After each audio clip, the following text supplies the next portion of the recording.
ꯑꯍꯥꯟꯕ ꯃꯛꯇꯗ ꯃꯌꯥꯝꯕꯨ ꯄꯨꯄꯨ ꯐꯣꯛ ꯇꯤꯚꯤ ꯑꯃꯗꯤ ꯔꯣꯖꯤ ꯑꯣꯏꯅꯥꯝꯒꯤ ꯃꯥꯏꯀꯩꯗꯒꯤ ꯏꯀꯣꯛꯅꯣꯅ ꯈꯨꯔꯨꯝꯖꯔꯤ꯫ ꯉꯁꯤꯁꯨ ꯄꯨꯄꯨ ꯐꯣꯛ ꯇꯤꯚꯤꯅ ꯃꯌꯥꯝꯒꯤꯗꯃꯛꯇ ꯑꯅꯧꯕ ꯋꯥꯔꯤ ꯑꯃ ꯑꯃꯨꯛ ꯄꯨꯗꯨꯅ ꯂꯥꯛꯆꯔꯤ꯫ ꯃꯌꯥꯝ ꯄꯨꯟꯅ ꯇꯥꯃꯤꯟꯅꯔꯁꯤ꯫ ꯋꯥꯔꯤ ꯑꯁꯤꯒꯤ ꯃꯃꯤꯡꯗꯤ ꯔꯥꯃꯥ ꯑꯃꯗꯤ ꯁꯅꯥꯒꯤ ꯁꯦꯜ ꯃꯌꯦꯛ꯫ ꯊꯥꯏꯅ ꯃꯃꯥꯡꯉꯩꯗ ꯔꯥꯃꯥ ꯀꯧꯕ ꯕꯥꯃꯣꯟ ꯅꯨꯄꯥ ꯑꯃ ꯂꯩꯔꯝꯃꯤ꯫ ꯁꯍꯔꯒꯤ ꯃꯐꯝ ꯑꯃꯗ ꯂꯩꯕ ꯃꯥꯒꯤ ꯃꯔꯨꯞ ꯕꯥꯃꯣꯟ ꯅꯨꯄꯥ ꯑꯃꯁꯨ ꯂꯩꯔꯝꯃꯤ꯫ ꯔꯥꯃꯥꯅ ꯃꯥꯒꯤ ꯃꯔꯨꯞ ꯕꯥꯃꯣꯟ ꯅꯨꯄꯥ ꯑꯗꯨꯗꯒꯤ ꯁꯦꯜ ꯈꯔ ꯄꯨꯕ ꯂꯥꯛꯑꯝꯃꯤ꯫ ꯃꯥꯅ ꯑꯁꯨꯝ ꯂꯥꯛꯄꯅ ꯃꯥꯒꯤ ꯃꯔꯨꯞ ꯕꯥꯃꯣꯟ ꯅꯨꯄꯥ ꯑꯗꯨꯒꯁꯨ ꯊꯦꯡꯅꯔꯝꯃꯤ꯫ ꯃꯗꯨꯗ ꯔꯥꯃꯥꯅ, "ꯃꯔꯨꯞ, ꯑꯩꯒꯤ ꯇꯉꯥꯏ ꯐꯗꯅ ꯁꯦꯜ ꯈꯔ ꯃꯊꯧ ꯇꯥꯔꯦ" ꯍꯥꯏꯅ ꯃꯃꯥꯟꯅꯕ ꯑꯗꯨꯗ ꯍꯥꯏꯔꯝꯃꯤ꯫ ꯔꯥꯃꯥꯒꯤ ꯋꯥꯐꯝ ꯑꯗꯨ ꯃꯨꯟꯅ ꯇꯥꯔꯕ ꯃꯇꯨꯡꯗ ꯃꯃꯥꯟꯅꯕ ꯕꯥꯃꯣꯟ ꯅꯨꯄꯥ ꯑꯗꯨꯅ ꯑꯁꯨꯝꯅ ꯍꯥꯏꯔꯛꯂꯝꯃꯤ, "ꯃꯔꯨꯞ, ꯑꯩꯒꯤꯗꯤ ꯅꯉꯣꯟꯗ ꯄꯤꯅꯕ ꯁꯦꯜ ꯑꯃꯠꯇ ꯂꯩꯇꯦ꯫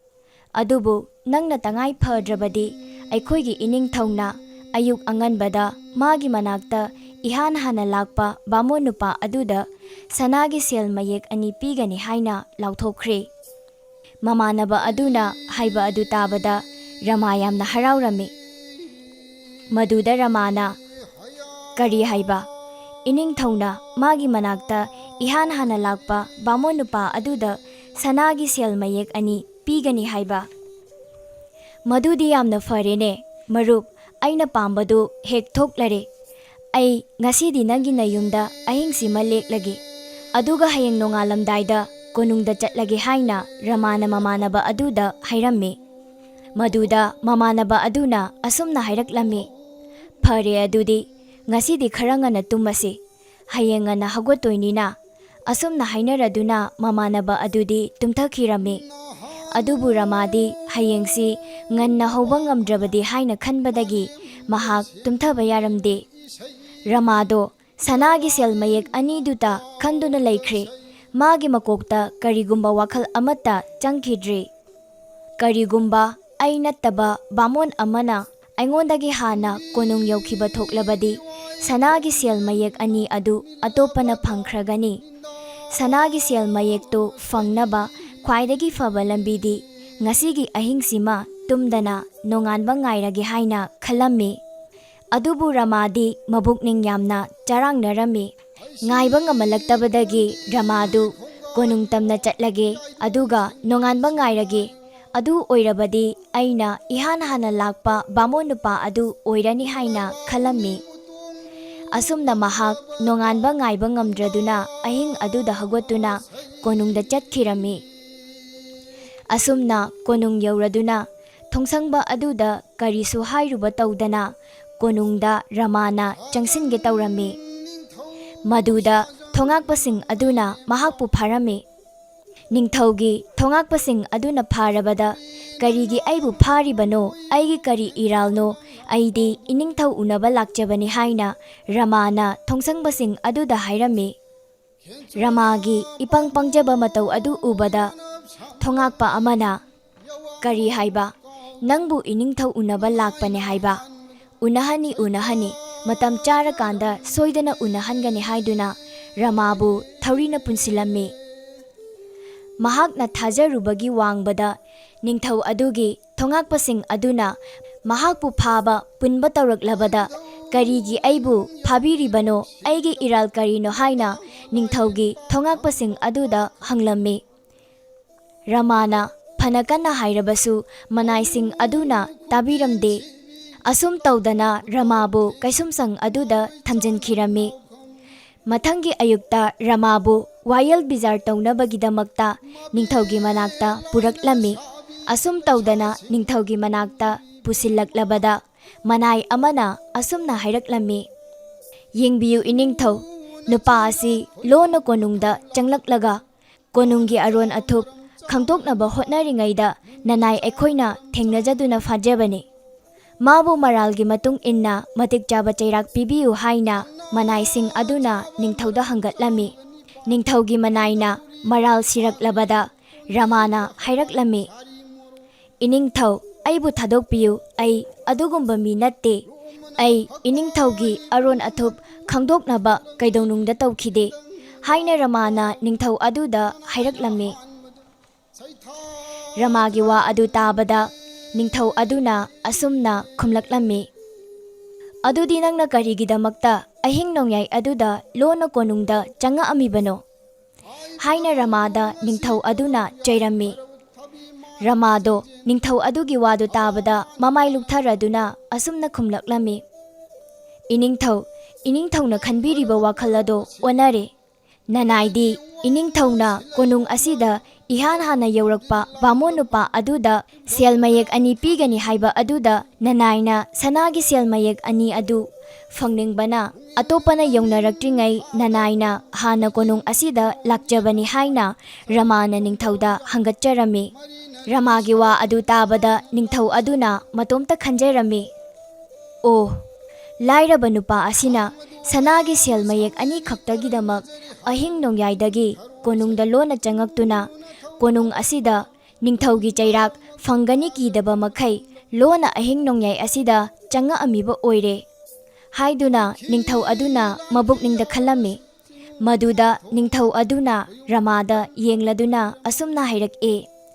He bamo nupa karigidamakta nangna selmayek ani khaktang pamlibano. Nangna apamba selmayek adu hayo pamliba makhai aina pigani haiduna ningthau aduna Ramada hairammi. Ningthau adugi wahai adu tabada Ramadu yamna haraurami. Madudagi ningthau aduda asumna amuk hairaklammi. Iningthau aingonda khananaba matam kharada pibiyu. Nanaina khanjaraba matungda iningthaugi inakta nanai amuk lakjage haina Ramana ningthau aduda hangatlammi. Ramagi wa adu ningthau adunasu harau yabirami. Madudagi Ramadu harau konung adudagi tholaklammi. Aduga matomta wakhalda khanjarami. Karigumba aina sanagi selmayek kun oina hairabadi aigi ningba asi soidana thunglani. Natragana selmayek chani laurasira. Karigumba selmayek chani adu laurabadi aigi ningba thunglani. Natragana aibu selmayek lisingani laurasira. Selmayek lisingani adu laurabadi aihak sel paiba misak ama oirani haiduna Ramana matomta khanjarami. Asumna asum wakhal khanduna lakpana Ramado ukhong amagi makhada famduna aibu selmayek kaya laushige haina khalingai tanja aduda mahakna phamliba ukhong adugi nakanda laining banupa amana lamdam adugi miyamsingda karigumba wafam khara fongdoktuna leiramba adu Ramana urammi. Madudagi Ramasu laining banupa aduna hairiba wafam adu tanabagidamakta laining banupa adugi manak yam nakna changshilaklammi. Aduga laining banupa aduna haiba wafamsing adu tarami. Laining banupa aduna asumna hairaklammi. Aikhoina pamliba apambasing adu fanglabasu awabadi loiba nairoi. Aikhoi miyoibana pamliba apambasing adu fanglabasu awabadi loiba nairoi. Laining ba aduna haiba adu tabada ngasai konungda thokiba mayamsing adu ningsinglaga Ramana matomta sonjarami. Aina selmayek sing adu pamlamdrabadi aina fangliba awaba ase fanglamloi. Taibang miyoiba haibasi maran matum phana leirabasu apenba naide. Leiriba adudagi ahenba pamba ngaktani. Aisu ahanbadadi selmayek ani khakta fanglabadi yare haina khalambani. Adubu iningthauna aina pamba pumnamak pigani haiba adu tabada aina lan thum mikaba asum hengalaki. Aina wariba langtaknariba asi koknabagi lambi ama hairagadi aina iningthaugi manakta chattuna ai selmayek sing adu kari amata pamjare hairurage khalladuna Ramado ningthau adugi konung tamna lakhirami. Rama lakpa ubada ningthau aduna asumna hairaklami. He bamonupa nangi apamba adu khallabra haina hanglaklammi. Ningthau adugi wahang aduda Ramana asumna khumlaklami. Hoi iningthau nanagi apamba adu khanjarakli. Ai karisu pamjadre iningthaugi selmayek singdo nanai laujararoige haina Ramana ningthau aduda hairami. Ramagi wa adu tabada ningthau adu ngakladuna asumna hanglae.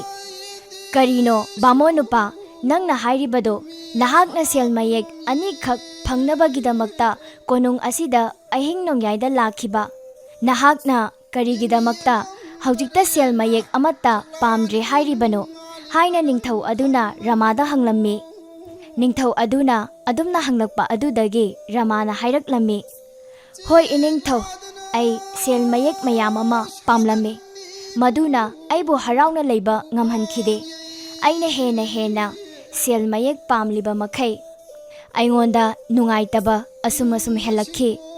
Iningthau, tasengna hairabada harauna nungaina leiba asina aigi apenba oire haiduna ningthau aduda Ramana hairami. Madudagi Ramana mahakpu wakhal tahanbagi tanja ama pibibagidamakta ningthauda thagat wahai hairamlaga hankhirammi. Wari asina mayamda khanghaningliba nunggi oiba wahanthokti. Miyoi bagi punsi arang arakta ngawi ahenba pamba aigi leijariba khara aduna penthokpa ngamdabadagi miyoi kaya awaba potlom puduna taibang asida hingli. Aigi leijariba khara duna penthokpa ngamdraba ahenba pambatana lining oiraba misak adudi punsida harau tayamna leibagi mahutta awaba potlom puduna punsi lengani haiba asini. Matang asida ngasigi oinadi wari asi losinjare. Tungda lakadaba wari pumnamak mayamna leptana tabiyu amadi yengbiyu.